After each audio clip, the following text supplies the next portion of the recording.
अस्सलाम वालेकुम। आप में से बहुत से लोगों तक ये वीडियो और ख़बर पहुंच चुकी होगी कि सऊदी अरब में अब बाकायदा हुकूमती निगरानी में ज़िना के अड्डे यानी दफ्तर खुल चुके हैं, और जहां पे 200 रियाल लेके ज़िना का कारोबार किया जाने लगा है। तो कहीं इस टाइटल के साथ इस खबर को शेयर किया गया है कि सऊदी अरब में महज 200 रियाल में खुफिया निकाह कीजिए। अब ये खुफिया निकाह क्या है? यानी औरत और मर्द वो एक शरई रिश्ता बना लेंगे और फिर वो एक दूसरे के साथ रहेंगे, किसी जगह पे फिजिकल रिलेशन उनका होगा, मियाँ बीवी की तरह रहेंगे। आखिर ये 200 रियाल का क्या चक्कर है, और ये दफ्तर कहाँ वाक़या है, ये आपको अगर पता भी चल जाए तो आपने जाना या नहीं जाना। बहुत इंपॉर्टेंट वीडियो है, मैंने कहा बना दे टाइम से, ये ना हमारे गैर मुल्की भाइयों को पता चले तो ये जनाब 3-3 महीने की सैलरियाँ इकट्ठी लेके पहुँचे हों दफ्तर में, और वहाँ पे जाके कहें जनाब मेरा ये 3200 रियाल है तो 200 रियाल के हिसाब से मेरी जो शादियां जो हैं वो अरेंज करा दो। तो ऐसा नहीं है भाई, ये खबरें जो आप देख रहे हो ना, इसमें सच्चाई ज़रूर है, लेकिन एक साइड की, दूसरी साइड की सच्चाई भी सुन लीजिए। सऊदी अरब में निकाह मिस्यार होता है। अब इसको खुफिया निकाह ही बोलते हैं। निकाह मिस्यार सुन्नियों के अंदर कह लीजिए। अब हम जाते हैं दूसरी तरफ भी, हमारे जो शिया भाई हैं उनके अंदर मुता होता है, और इनके अंदर जो है वो निकाह मिस्यार होता है। तो निकाह मिस्यार जो है, ये सऊदी अरब के अंदर एक ऐसा निकाह है जो अमूमन दुनिया से खुफिया होता है।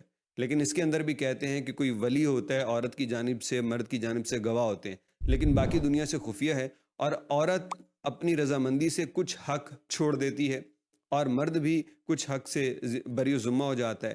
तो मतलब ये एक तरह का कह लीजिए कि फिजिकल रिलेशन है जो मर्द और औरत के दरमियान इस निकाह के बाद कायम होता है। इस औरत को वो कोई हक महर, कोई किसी चीज़ का देने का पाबंद नहीं है। इसके पास रोज़ आए, महीने बाद आए, तो ये औरत रज़ामंदी के साथ कहती है मुझे कोई एतराज़ नहीं। मुख्तलिफ़ सूरतें हैं, लोग पार्टनर की तलाश में होते हैं, जिस्मानी ज़रूरतें भी होती हैं, उसके तहत लोग ये निकाह करते हैं। तो इसके लिए बाकायदा अब एक दफ़्तर खुला है सऊदी अरब के अंदर, क्योंकि इसके अंदर बहुत से मसाइल आने लग गए थे। एक सबसे बड़ा मसला ये था कि लोग निकाह मिस्यार करके ख़वातीन को ब्लैकमेल करना शुरू कर देते थे। क्योंकि ये जो निकाह मिस्यार में आने वाली बीवी है, इसके ऊपर उसका कोई ज़िम्मा तो है नहीं, ना इसके बच्चों का होगा, ना इसकी ज़िंदगी का होगा, ना दुनिया को पता। तो वो लोग उसको ज़रा अजीब तरीके से ट्रीट करने लग गए थे। यानी क्या कि उसके साथ खलवत की, हमबिस्तरी की, और उसकी कोई तस्वीर ऐसी बना ली, कोई वीडियो ऐसी बना ली, तो उस पे ब्लैकमेल करना शुरू हो गए।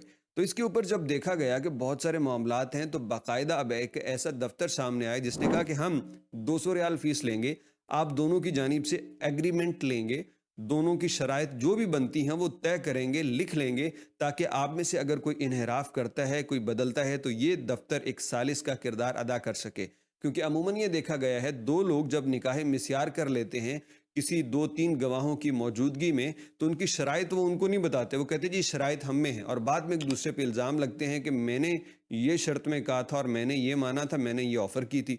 तो इन चीज़ों से बचने के लिए ये दफ्तर है, और इसके लिए ये 200 रियाल में दूल्हा या दुल्हन प्रोवाइड नहीं करेंगे, बल्कि लोगों की खुद ही अंडरस्टैंडिंग